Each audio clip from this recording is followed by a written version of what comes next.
Hello, good morning! Welcome back sa YouTube channel namin ni Papa Bits. Ayan, papasok na po si Chrislyn. Unang klase ngayon. Hi guys! Welcome to channel ni Mama Raksat ni Papa Bits. Papasok na. Papasok na po ako. Tara guys! Sige.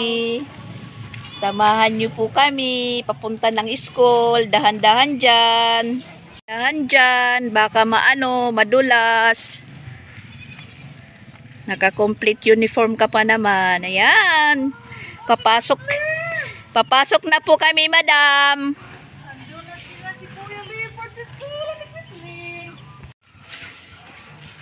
Samahan muna dahil maghahanap pa ng kung sinong teacher ni Chrislyn ngayong grade 2 at saan po yung room nila. At ayan, medyo nagdidilim pa po yung kalangitan dito sa amin. Sa amin lang, ewan ko kung sa iba. Busog. Ella, atin muna natin si Chrislyn kasi start na yung school niya. Let's go!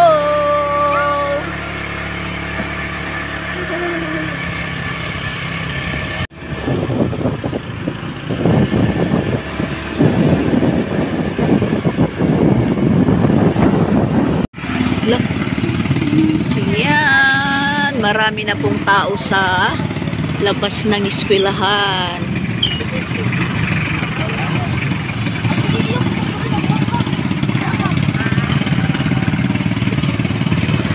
Traffic.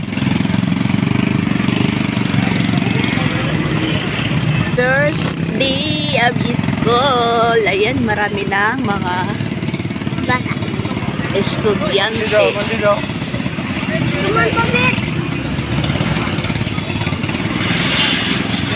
So, paparada lang muna kami dito.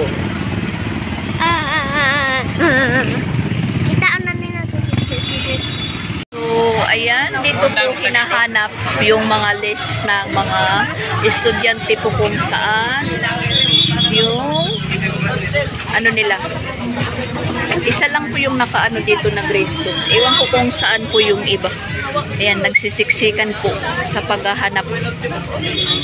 Sisiksikan. Isa lang po nakapaskin doon na para grade 2. Pupunta na lang po kami doon sa pinag-enrollan ko. Doon na lang po ako magtatanong.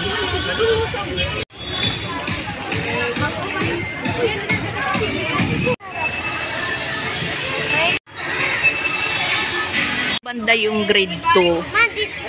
Ayan, dito po ako nagpa-enroll sa grade 2. So, hanapin natin ngayon yung pangalan ni Chrislyn. Yan. Ang ganda po ng ano nila. Napakaganda po. Garden. Hindi pa po kami nakakahanap ng room ni Chrislyn. Kung walang room si Chrislyn, sa bahay na lang po siya. Sa wakas, nakita na po namin yung pangalan ni Chrislyn. Man! Cornelius Chrislyn. Diri ka ito nakita ngayon mo nga ran, oo. Basa ha. Chrislyn me. Kay Ma'am Vivian Poryo po siya, yung advisor. So, sarado pa po yung room, pero may mga bag na po sa loob. Siguro nandun naglilinya po sa flag ceremony. Bali, maghihintay na lang po kami dito. Maraming naghahanap sa mga list ng mga estudyante nila. At sabi naman ni Chrislyn, walang klaro daw kasi expect po niya na sa grade 1 na classmate is magka-classmate pa rin sila. Ngayon, ewan ko kung sino pong classmate niya sa grade 1 na classmate ngayon.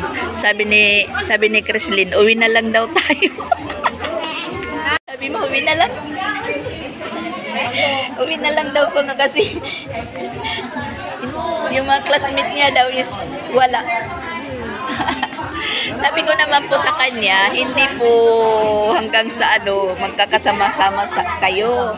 Siyempre, kada level hiwa-hiwalay yung magkaka-classmate. Ngayon, ako naman, bagong kaibigan ko rin. May bagong classmate si Chrislyn. Ako naman, may magiging bagong kaibigan. Lalo na po pag magpatawag na naman po ng meeting. At saka hindi na po ako magpapa-officer. Magpapahuli na talaga ako pag ng meeting.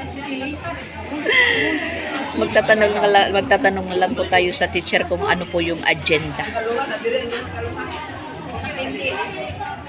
Po yung dito, labas nila pag maulan, parang delikado, pero kasi ayan malumot, delikado sa mga bata, madudulas. Pero pag nagklase naman po sila, hindi naman po sila pinalalabas ng mga teacher.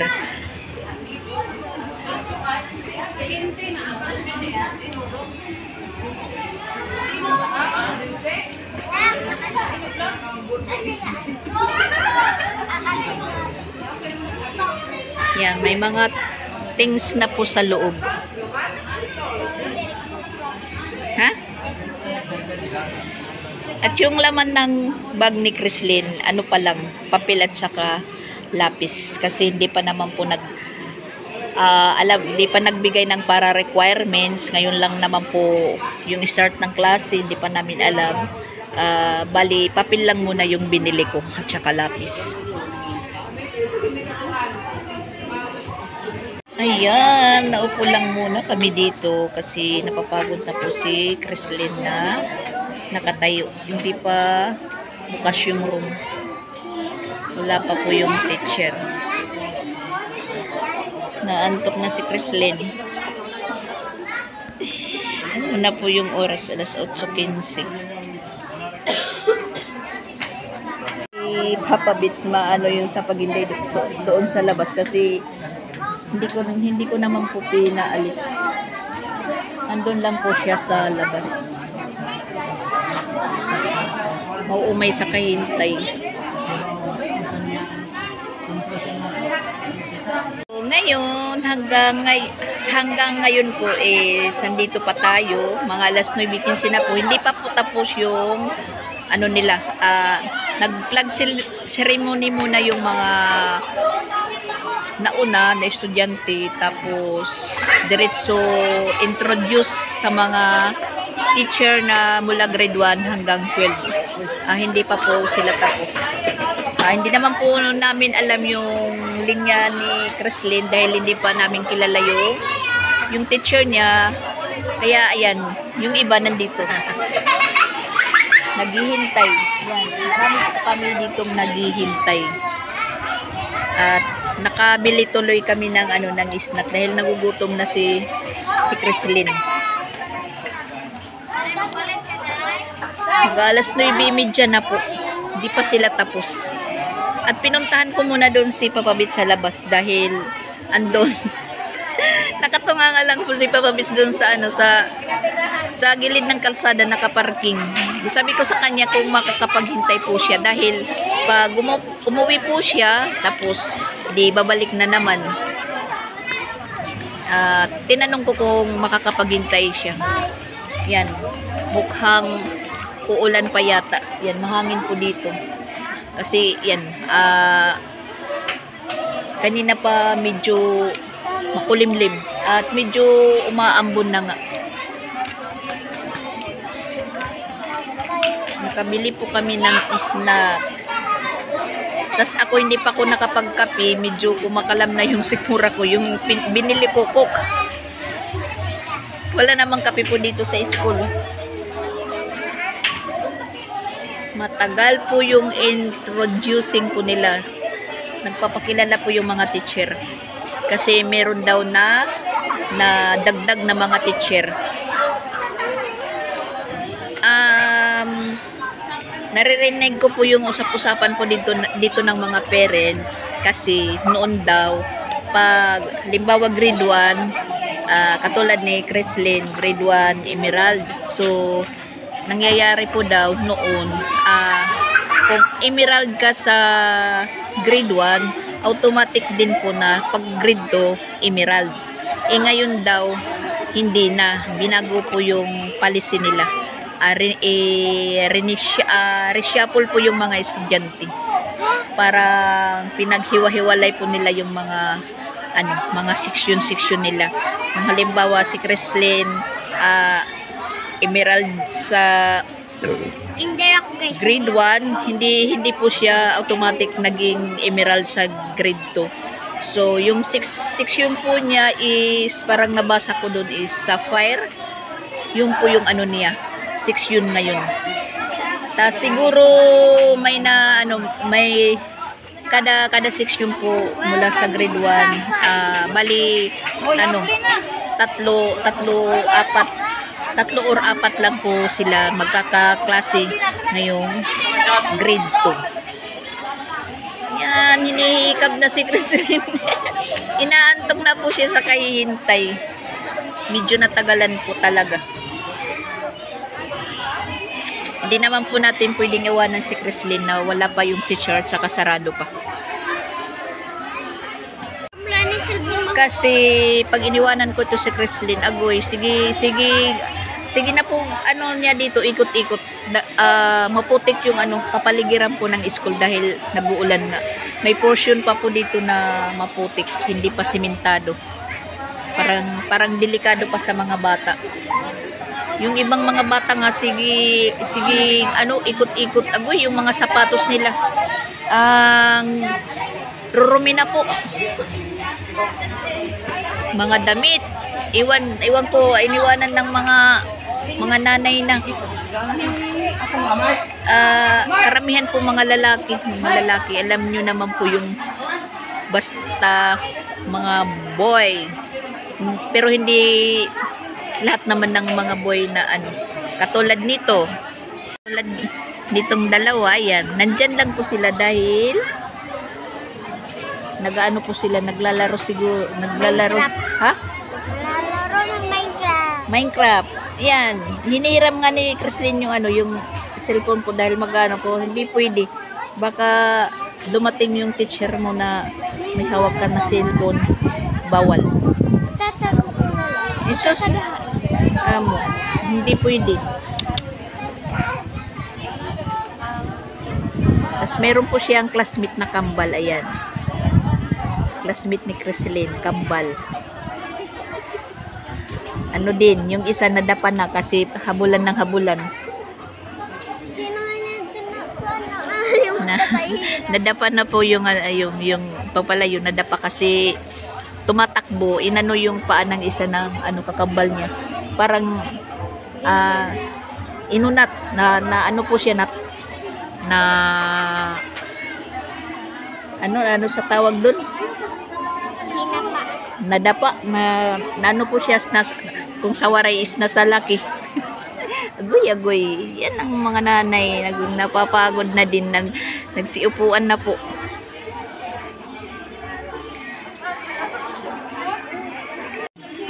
Pinupunasan na po yung niya, yung sapatos dahil medyo na po. Nagkaputik din. Kasi takbo-takbo, ikot ng ikot. Buti na lang may dala po ako nito. Yan, may may dala-dala po ako nito. Kasi pwedeng gamitin din sa pag linis ng kamay. Diretso linis na din ng chinilas.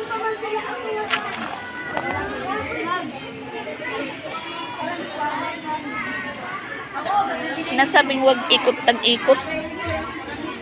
Tinitingnan niya, hinahanap po niya yung iba niyang classmate kasi alam niya yung room ng classmate niya kung asan. Kaso lang hindi pa talaga bukas yung room nila dito. Na po kami sa kahihintay. Marami ng ni Creslin. Marami ng arty.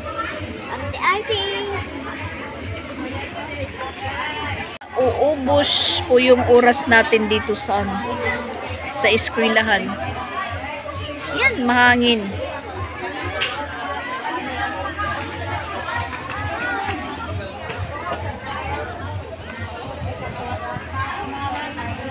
Yan, bukas na po yung yung room ni Chrislyn. Bagong room ni Chrislyn ngayong grade 2.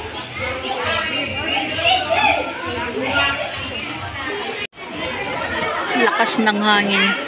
Ayan si Chrislyn, yung katabi niya, dating classmate niya po sa grade 1. Chrislyn, mababay na ako. Yan, makakauwi na po tayo. Nandun na po sa loob si Chrislyn. Bali, babalik na lang po kami ni Papa Bits para humatid ng pagkain niya. Yan po, may portion pa po dito na hindi pa simentado. At delikado po sa mga bata. Yan. Si Chrislyn kasi pag lumalakad, may takbo. Lakad takbo po. Kaya hindi ko iniiwanan yan.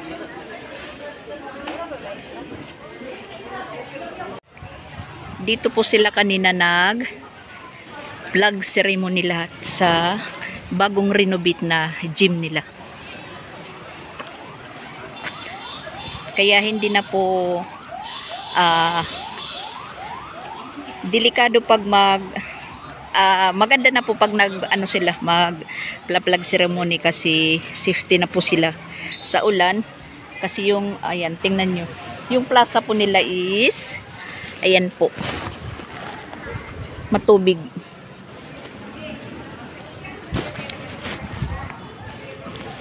Maganda na po yung nila, gym. At dito tayo dadaan. Yung court nila nandito pa, Ray. Hindi pa yung court nila.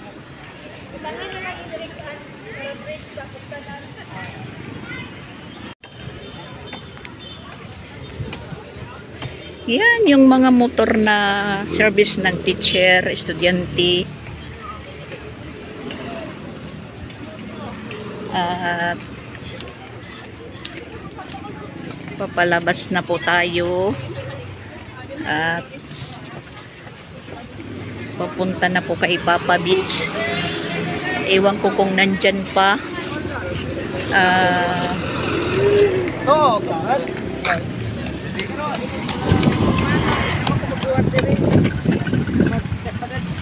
Ayan si Papa Beach. Mga 3 oras yung hinintay. Ano? Ha? Tara na, mauli na kita. Mabalik na lang kita pag katulitiya pagkaon. Nandito na po tayo sa bahay. Mga tulog pa sila. Tulog pa sila. Tulog pa. Babalik naman po tayo sa school ni Chrislyn dahil hatiran po natin siya ng pagkain. Ayan po yung ulam niya. At sasama po si Sia. Kanina hindi ko pinadalan ng baon si Chrislyn kasi hindi ko pa alam kung ano ang sitwasyon ng room nila. Baka hindi po pwedeng kumain doon. Di ko lang alam, basta hatiran lang po namin. Pag hindi pwedeng kumain sa room, pwede naman po dyan na lang po sa may labas. Pakainin namin si Chrislyn. Hintayin na matapos kumain.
Nandun na ata sa labas. Oh, magrarasyon po tayo ng estudyante natin.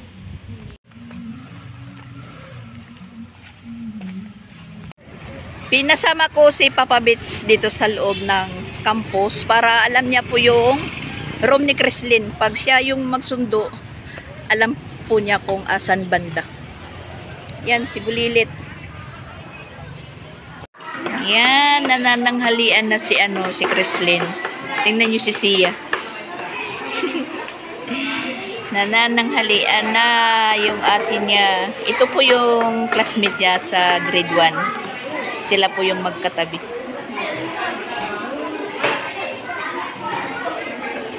Kain si Ate Chrislyn. Uuwi na po kami.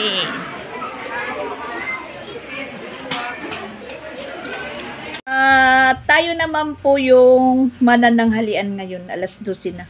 Kakain na lang po ako. Hindi na po tayo magkakape dahil tanghali na. Yan po yung ulam ko.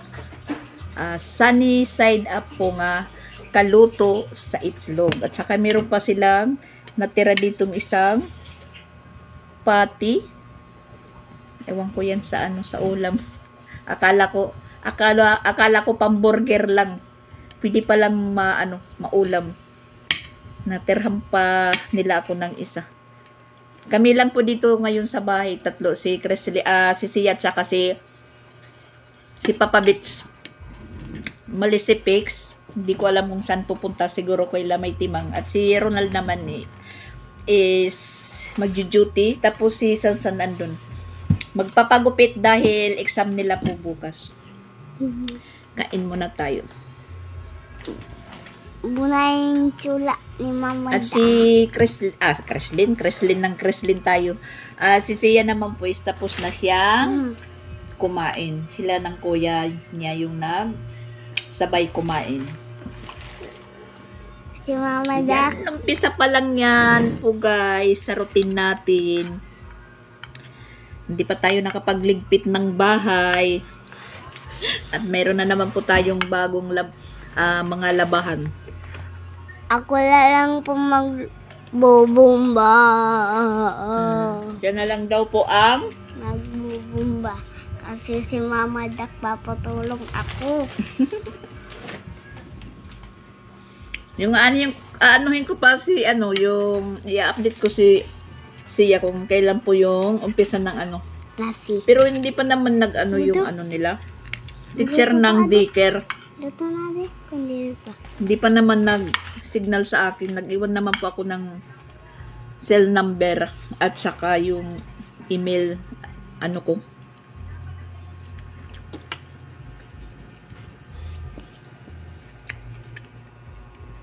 Pero sabi mga September daw yung umpisa. Kulimlim talaga. Tapos tinanong ko yung yung teacher ni Chrislyn ngayon kung anong oras yung labas nila. Sabi alas 4. Before mag 4 o'clock pinapapunta na doon. Mga siguro 3:45 pwede nang magpunta doon para sunduin kasi medyo malayo yung ngayon ni Chrislyn. Room doon sa sa gate ng eskwelahan nila. Banda likod po sila. Di kagaya ng room ng grade 1 siya is malapit lang po sa gate. Kaya nga sinama ko si Papa Bits na pumasok doon sa campus para maano niya yung room ni Chrislyn kung asan kasi baka hindi niya makita, maglibot-libot.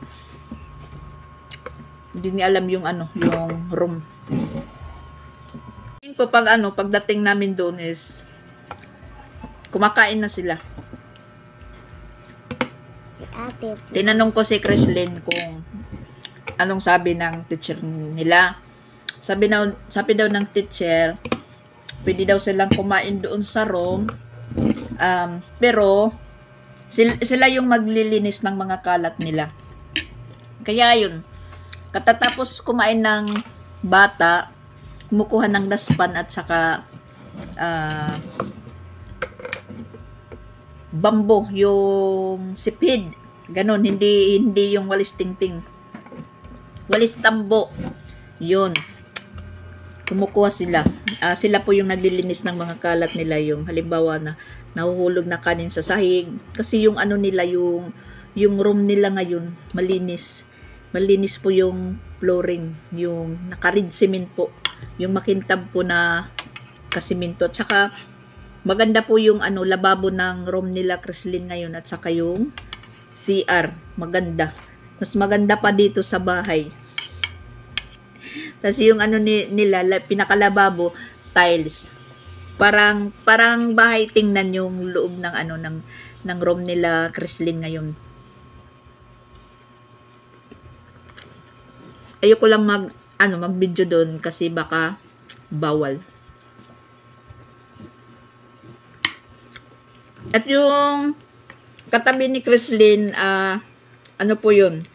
Classmate niya dati sa grade 1. Hindi maano si Chrislyn sa eskwela nila dahil may kaklase din po siya na kaklasmate niya sa grade 1. Bali, 5 daw po sila.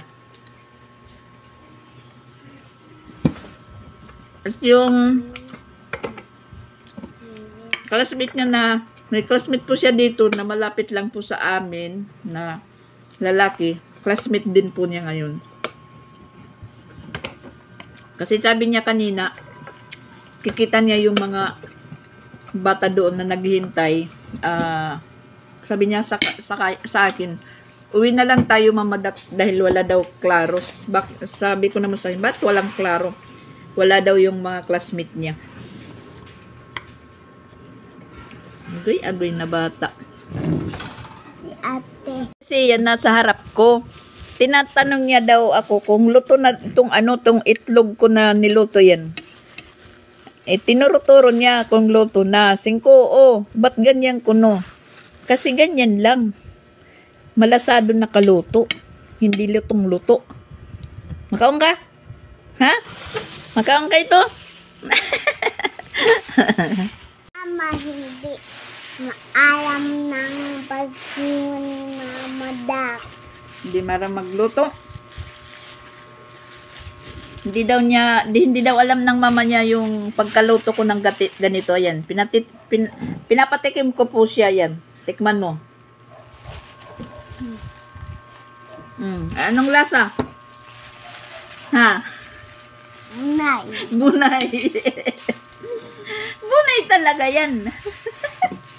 Sige, isa pa. Ayaw iluwa, ha? Ayaw iluwa. Ano? Masarap? Masarap?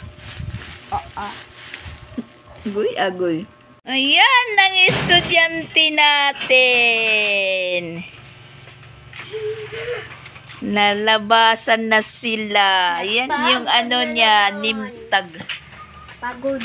Pagod? Pagod ka? Tingnan nyo yung ayos. Parang wakiwak. Pare pa magbigay ng requirements. Pare pa? Kaya napagdara yung color. Wala. Ano? Kapag dara yung color. Drawing pala sila sa...